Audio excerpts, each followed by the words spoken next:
Y'all always run to the same five players. People want to hear from star You players. want the real insight, man? You got to come to the role players, bro. Who cares if you got a 3-yard touchdown? All about what's gonna get the clicks. You ain't really No, worried no, no, about no, the no, no, no. insight. What? Going out, finding that story nobody has and nobody can get. Who's getting the ball? Who are you guys drafting up plays for? Is it role It players depend. or It is it depend on stars? which team. That's who these teams are sitting around. That's who get paid the most money. So you talk to the star. But let me break it down to you, Cole. One got the numbers, one let the game on. Two different voices, never the same. Mic on fire when the truth collides. It ain't just one story, must be two sides. Amar, why every time something go down in the league, coaches get fired, teams aren't winning as much games as they expected to. Y'all always run to the same five players. Like the rest of us ain't got nothing to say. What's up with that? What's up with that? Man, hey, y'all want the clickbait from all of the top guys, go get it. But if you want the real insight, man, you got to come to the role players, bro. That's me. Do you understand supply and demand? Of course. All right. So star players, they have a lot of demand. So they have to supply their audience, right? I mean, you're the one supplying the audience, so you tell me. Yeah. People want to hear from star players, no offense, more than y'all. Who cares if you got a 3-yard touchdown? I want to hear to the man that got 150 yards and 12 catches, regardless if he spoke last week. No, I understand where you coming from with that, but I could have sworn you told me that one of the biggest parts of the media's job is to inform the fans. And if you It really want is. that information, that insight, you're not just gonna go and run to the guy that's just worried about his highlights and what the next contract gonna look like. There is truth in that statement. But let me break it down to you, Cole. Let me break it down for you, Mark. I'm going to talk about the Minnesota Vikings, the access that we get as local media members. These guys talk Sunday after a game. You get whoever you want in that locker room. So there's your chance to go get those role players. But you know what typically gets the most traction? JJ McCarthy, Justin Jefferson, Jonathan Grenard, Blake Cashman, the 4 stars of that team. So Wait, you're wait, wait, gonna wait, do wait, your wait, due wait. diligence. It's One question. So you telling me that y'all are all about the traction, like what's gonna get the clicks? You ain't really no, worried no, no, about no, the no, no, no, no. insight. That was just context. That was context to ask you why we sometimes go to the same players. I don't care about numbers and what the numbers do when I'm interviewing a guy. I'm typically going to them because they give the best stories, they give the best insight, and they are sometimes the players who make the most impact on the game. So you talk to them because those are your leaders, they're your captains. So you want to know what happened, especially from those guys. And then you talk to them again on Wednesday and Thursday and Friday. But on Wednesday, Justin Jefferson is off limits. You don't talk to him. Now, granted, I can go up to his locker and have a conversation. We can break bread about anything other than the Vikings, but we're not allowed to talk to him. We're not allowed to put a microphone in his face. Excuse me, sir, you cannot. You can't do that. Thursday, we get to talk to him. Wednesday is the quarterback day and Aaron Jones. So that's the day we get to talk to them. So when you talk about redundancy and why we talk to the same players, we only get 2 times a week to talk to them. So when we get that opportunity, we're talking to them. Because if not, if we don't get that sound bite, somebody else is. And then you know what happens? Tell me. Our boss go be like, so why didn't you get Justin Jefferson this week? Well, I was over there talking to the tight end that got 2 catches, 30 yards and 1 touchdown. He had a big touchdown in the second quarter. Okay, cool. Justin Jefferson spoke. We need to get Justin Jefferson. Now, I've never gotten pulled to the side, and my boss has never called me out about who we interview or who we didn't interview, but that's not to say that that doesn't happen. And so it's you have a due diligence to your people at home to make sure that you're hearing from your star players always. Okay, I understand that, man. We all got bosses. We all got, Mhm. deadlines we got to fill, and you got to do what the boss wants. But isn't there room for journalistic exploration and What? going out and finding that story that nobody has and nobody can get? That you never know what type of traction it may gain until you really go out and find that story. Yeah, absolutely. But I think those stories are more suited for the off season. Those are more suited for like when you got way more time to fill and not as much content. In the season, you have a lot of content. And Cole, who's getting the ball? What you mean? I mean, Is it whoever they role throw it players or to. is it stars? Who are you guys drafting up plays for? Is it role players It or is it depends on stars? which team you talk about. It's some No, star no, no, players no, ain't no, no, even no, no, getting. no, no, no. Is it pretty much any team that you talk about, their game plan is featured around their stars, correct? Mhm. Yeah, So for sure. you want to talk to the stars after the game. So when fans get mad and be like, "Well, y'all talking to the same players, and y'all don't go talk to anybody else." My man, look at who had this many targets and all the carries. It's the same three players every week. Definitely. But so what you trying to tell me is even if role players had a good game and they went off and they did their thing, it really don't matter. Like it's to a point where y'all don't care. Like if you ain't a star player, y'all don't even care. That's That's kind of cap. weird to me. That's cap. To say we don't care is a stretch. Hold on, let me get this microphone up. To say we don't care is a stretch. I think we care about all players, but I think that when you talk about the impact that players are making on a game, there's certain players that are making impact. And so you have to talk to those certain players. Like, look, JJ McCarthy is the big storyline in Minnesota right now. His struggles, the offensive line struggles, etc. Everybody is pointing the blame on JJ McCarthy, but when you go back and watch the tape, it has a lot to do with the offensive line. But how many people at home want to hear you press the offensive lineman about missing a blitz in the A gap or in the B gap or not being able to pick up the stunt? They could be like, what are we talking about? I want to hear why JJ McCarthy is not making the throws. I want to know what's going through JJ McCarthy's mind. And I think, that's just what it boils down to. What your audience is catering to. And they're not always catering to the offensive lineman or the tight end that missed the chip. They want to know why that quarterback missed that throw and didn't get their star player the ball. Like, and so it's like you got to service to your people at home. It's like, yes, role players matter, small storylines matter, but I think they matter more when you're like have time to go in depth and tell a feature story.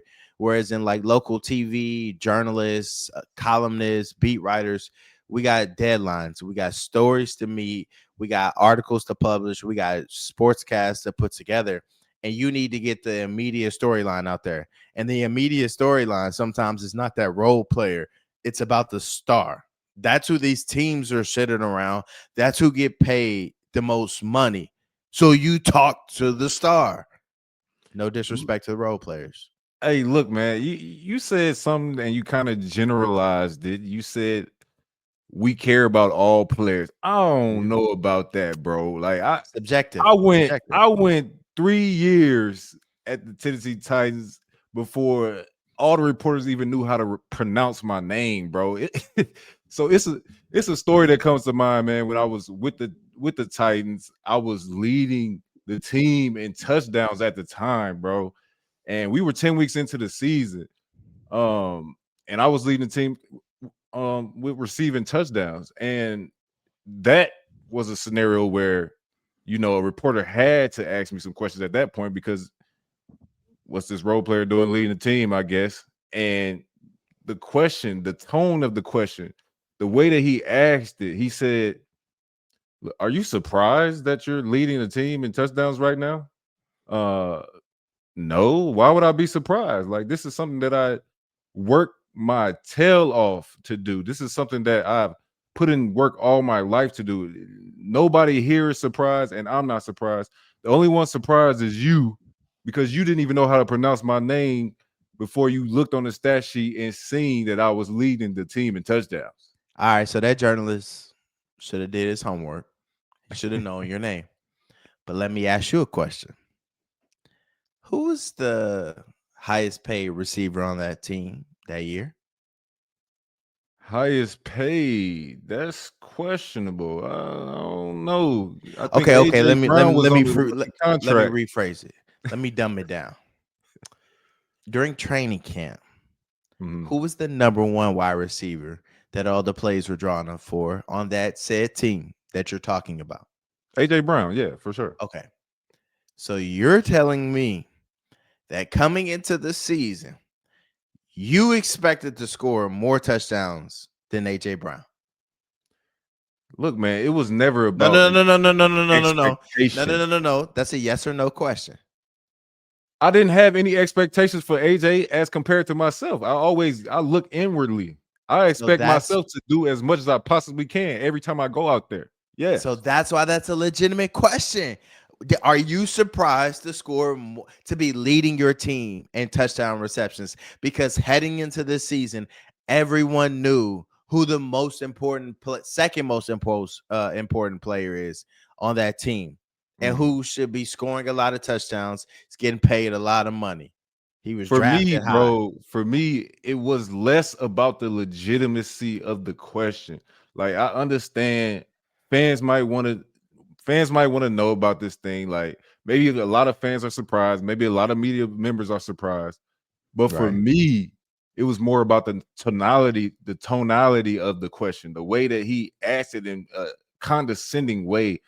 It seemed like he was kind of belittling me a little bit. I mean, that may be just my interpretation of it, but it's just the way that he's you got to be surprised, right? Like, yeah, no one would have So thought this was possible you for just you. didn't like the tone, but the message was cool. Because I'm saying this same guy that you ain't know my name a week ago, bro. Like you never talked to me before, and then all of a sudden you come up to me with this type of question.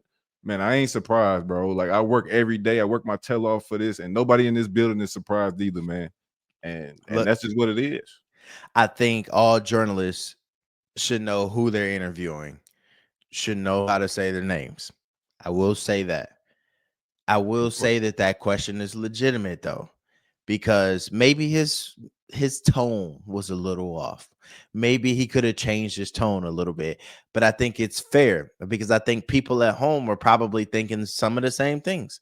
Why is Michael Pruitt, no disrespect to him, leading our team in touchdowns right now? What's the problem? When we got AJ Brown out here playing X, like he should be getting a touchdown a game. You know what I'm saying? And so I think that that question is legitimate. Fans at home are probably questioning. You said it yourself. You used to get messages sometimes like, why is he getting goal line touchdowns? Not to say you can't get goal line touchdowns because you work just as hard as these dudes. But I think when a reporter phrases a question the way that he did, sometimes like, look, you head into a season and you know who the star player is, you know who the bell cow back is, you know who the guys will get all the targets.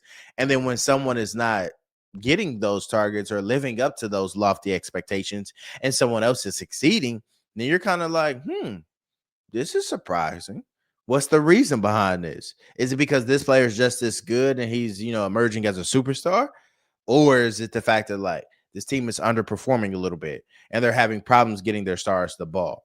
And so I think you look at the Philadelphia Eagles this year, AJ Brown, typically 1,000-yard receiver, probably averages over 90 yards a game. And now you're talking about this season struggling, coming out talking about his mental health issues, not getting the ball, like said on the string with someone that mentally has been a tough year for him. Yet his team is winning. So it's kind of like, and then someone said the other day, are you not the same receiver that you used to be? And he said, is Saquon not the same back? And they were like, nah, I'm just wondering. He said, you don't even believe that question you asking. So that just goes to tell you, like, it's a lot that goes into the season.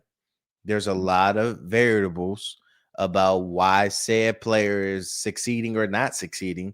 And it's our job to find out why. Look, bro, I get that. This is a very nuanced conversation for sure.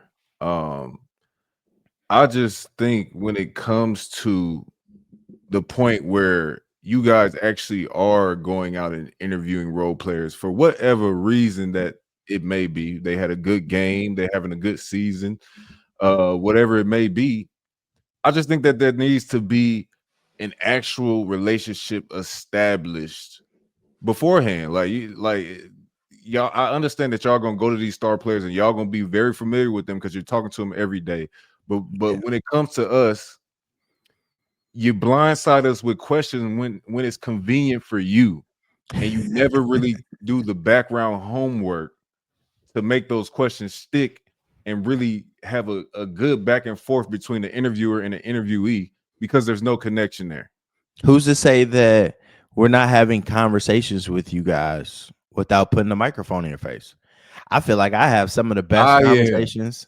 I mean, that's the guys covering you. Like, I feel like, well, one, let's break it down. You get 45 minutes in the locker room, and y'all don't even want us in the locker room for one. Let's be honest. But we get 45 minutes in the locker room 3 days a week. Mhm. You have to talk to the quarterback when he talks. You have to talk to the star receiver when they go to the podium. That's 20 out of your 45 minutes, maybe 30 if you're getting two players at the podium. So I got 15 minutes to go around this locker room and network. It's not a lot of time, bro. And in my case, I only get to go to the locker rooms on Wednesday because I'm off Thursday and Friday. And Tuesday, they don't have open locker room. So then it's like I get essentially 15 minutes a week to go network with said role players. And I'm talking to a lot of these guys without cameras in their face and without microphones, Mhm. but it's kind of hard to build these relationships and develop these sources and things like you're talking about when you get 45 minutes a week. That's tough. Yeah, I definitely understand that. And you know, Ahmad, I'll give you the benefit of the doubt. You may be the exception to the rule, What you want, cookie? but what I was talking about is guys never having any type of rapport with guys and then coming out and sticking the microphone right in their face and asking these questions like you deserve some type of cachet from me. I don't think that's the case, man. And we look, man, we've all seen the scenes in the locker room, how you may be on the side talking to a role player and that media relation guy comes in and says, hey, Russell Wilson to the podium. Gotta go. Let's ride, baby. Gotta go. See you And later. it's a mad sprint over there. The guy may be in mid sentence and he's getting left behind for you to go put your mic over the top of 5 other people and listen to Russ say some cliche answers for 5 to 10 That happened to minutes. me this year. That happened to me this year. I'm sitting there having a nice, in-depth conversation with Dallas Turner about what he needed to do better, how the game was kind of slowing down for him. He's giving me like real ball knowledge. Like we're having a good conversation. And then they came in and said, JJ McCarthy's heading to the podium.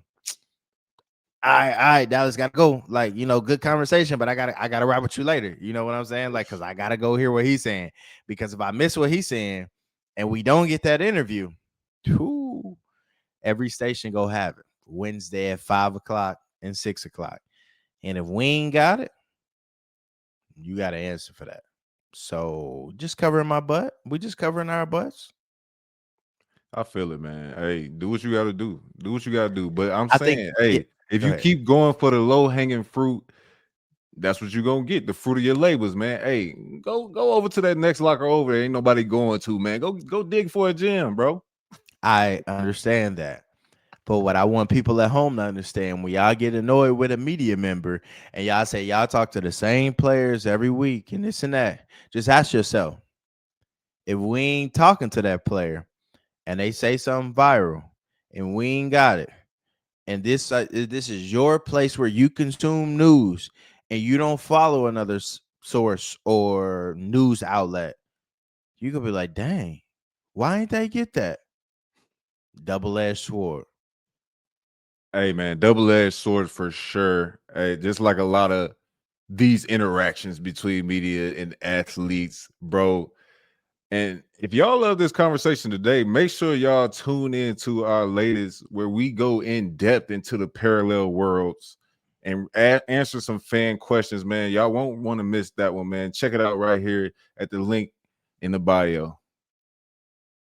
Stand for the truth, otherwise take a knee. Made it to the league, now we gotta take the lead. Touchdown, Michael Pruitt. Must be two sides.